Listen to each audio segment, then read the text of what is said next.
Assalamualaikum warahmatullahi wabarakatuh. Perkenalkan, nama saya Nada Sutra dengan NIM F1C4211052. Di sini saya akan mempresentasikan mengenai materi tentang bioreaktor.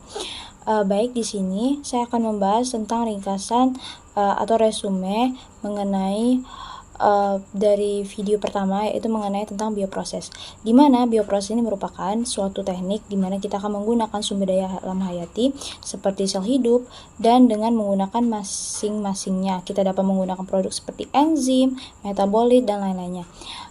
Yang dimana dalam bioproses ini dia itu memiliki relevansi biomedis yang penting. Sekarang pasti bioproses juga akan berlangsung.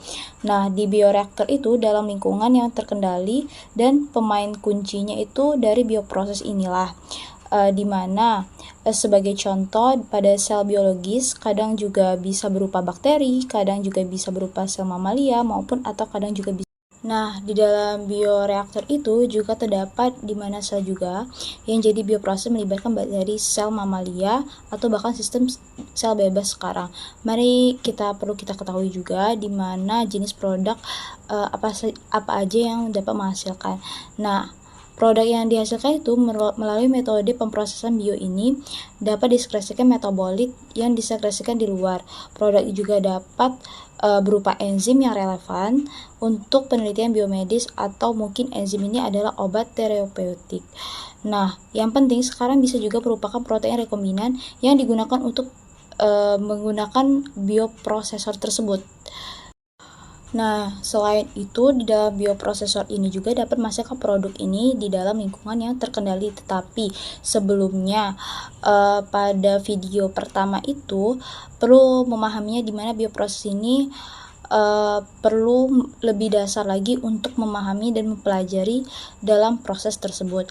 Nah, untuk mengetahui apakah produk ini juga dihasilkan benar-benar berfungsi atau tidaknya, boleh dilepas di pasaran, maka langkah pengendalian kualitas sangat penting dan pada akhirnya akan dikemas dan dikirim ke lokasi yang tepat sehingga tahap di mana sel-sel tersebut berada.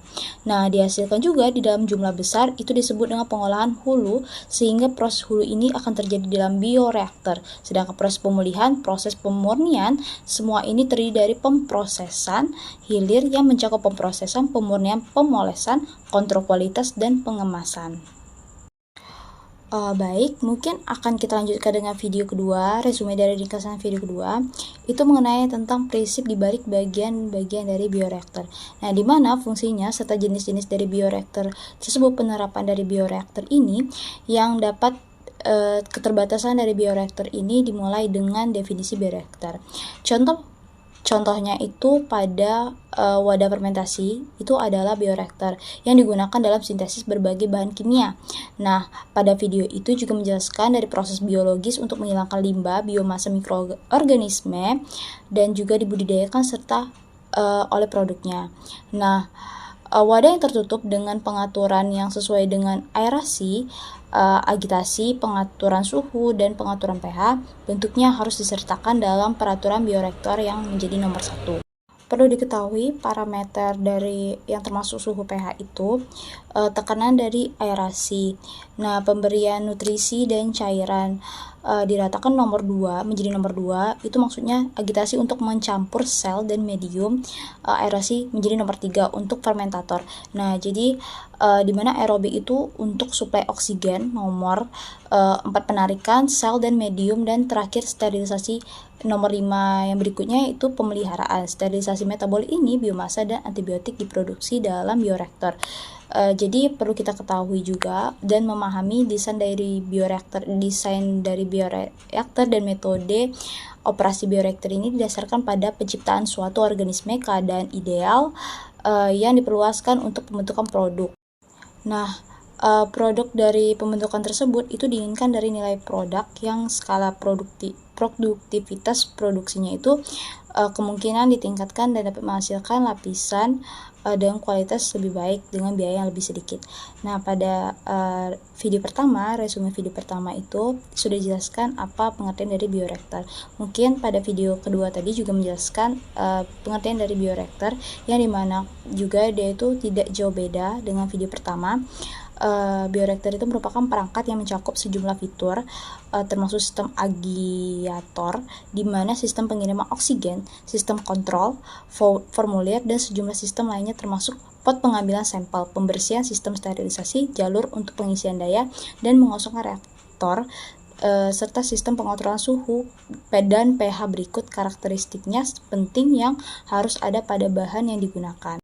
Nah, perlu kita ketahui di mana asal biologis yang menjadi barang yang dapat ditempatkan dapat digunakan untuk menghasilkan berbagai enzim dan melakukan prosedur biokatalisis itu digali bagian-bagian dari bioreaktor. Nah, dan fungsinya dengan bantuan diagram. Pada video itu ada menjelaskan gambar diagram. Mungkin teman-teman yang menonton video ini juga sudah menonton videonya, dan juga pada bagian-bagian itu juga perlu dipahami dari letak dan lokasinya. Nah, reaktor ini dibangun untuk mengelola parameter termasuk suhu, laju, aliran pH. Nah, kontrol bentuk penerbangan dan laju agitasi dari jumlah sensor dan perangkat kontrol yang dimasukkan itu ke dalam bioreaktor tertentu menentukan berapa banyak parameter yang dapat dipantau dan dikelola sebelum membuat fermentator. Nah, perlu kita ketahui di dalam video ini juga ada silinder besar yang di bagian atas dan bawahnya tertutup, dan di mana dia itu yang dihubungkan oleh saluran, pipa, dan katup lain. Desain bejana ini juga memungkinkan berfungsi dalam lingkungan yang terkendali. Ada dua jenis dari bejana itu, fermentator itu yang umumnya ada kaca dan baja. Nah, yang tahan karat, perusahaan skala kecil itu sering menggunakan wadah kaca yang tidak beracun dan tahan terhadap korosi, sedangkan yang perusahaan skala besar itu menggunakan wadah baja tahan karat yang dapat menahan korosi dan tekanan. Nah, berikutnya itu juga menjelaskan mengenai tentang foto bioreaktor, di mana fotobioreaktor ini merupakan mesin fermentasi yang dirancang khusus untuk menerima cahaya alami dan matahari atau buatan cahaya tabung atau panel datar terdiri dari perangkat penerima cahaya yang terbuat dari kaca atau lebih sering plastik transparan. Nah, media bioreaktor ini dapat juga dipompa dengan bantuan penerima surya yang menggunakan pompa sentrifugal atau pompa pengangkat udara. Baik, mungkin sekian penjelasan dari saya terkait mengenai video 1 dan 2 tentang bioreaktor dan bioproses. Lebih dari kurangnya saya mohon maaf. Wabillahi taufiq wal hidayah. Wassalamualaikum warahmatullahi wabarakatuh.